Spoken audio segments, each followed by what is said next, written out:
Hey guys, happy Friday! I just wanted to pop in real quick and explain these critical thinking questions that I am assigning for you guys today.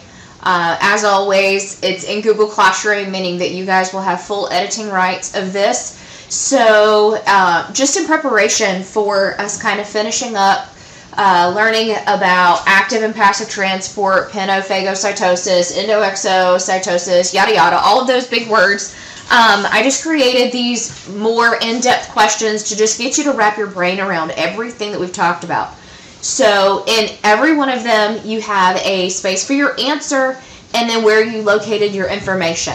On some of these, for example, this first one about the difference in active and passive transport, where do you think you would go first? Do you think it's necessary for you to take in Google search, what is the difference between active and passive transport? If you just said no, then high five, because where should you be able to look? You should just be able to pull out your notebooks and go back to that section of the notes where we talked about the difference in active and passive. You would jot some things down in your answer about the difference in those two things, maybe some examples. And then where your information is located, you would literally just type composition notebook. And then when you get down further, there are some more in-depth questions that I told you guys in the lesson plan were your essential questions. So you will definitely be seeing these again when it comes time for your quiz on Monday. So let's just use this one as an example. Number 9 says, why do you start to prune up when you're in the shower or the bath?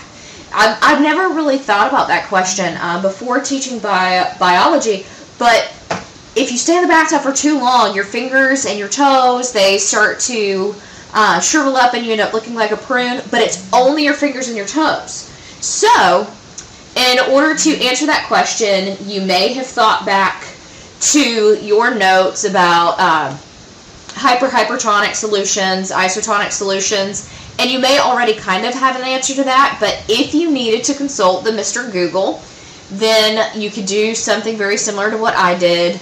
And I just asked Google just the question exactly how it was, pruning after a bath, and then you can read all of this here about why your fingers would prune up, and right here it points out that your fingers become waterlogged, your outer layer of skin absorbs the moisture over time, it causes the cells to swell, but because they're connected they don't expand, and you would just take that information. Please do not just copy and paste because that's stealing. And you would type your information here about what you just learned and then where you got that information. I would say to just take and copy and then paste so that I can see that you actually did look that up. If that was something that you felt like you could answer on your own, then you would not have a link. So I hope that gives a little bit more information about how you guys will go about answering this.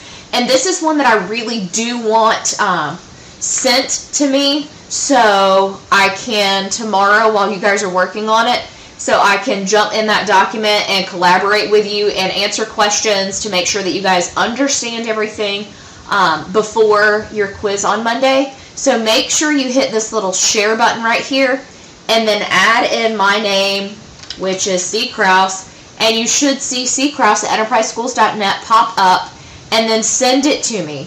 Now what will happen then is it will send me an email so that I can immediately jump in that doc, and I will probably use the chat feature, which is going to be located right about here, so that I can chat back and forth with you guys, or if I had a question about your answer and I didn't understand it, then I could highlight here and then comment and we could talk back and forth. So don't turn it into Google Classroom tomorrow, just hit the share button, and if there's any other questions that you guys are not understanding about something during class tomorrow, then take and just use this space down here to say, Miss Krausz, this is what I'm having a problem with.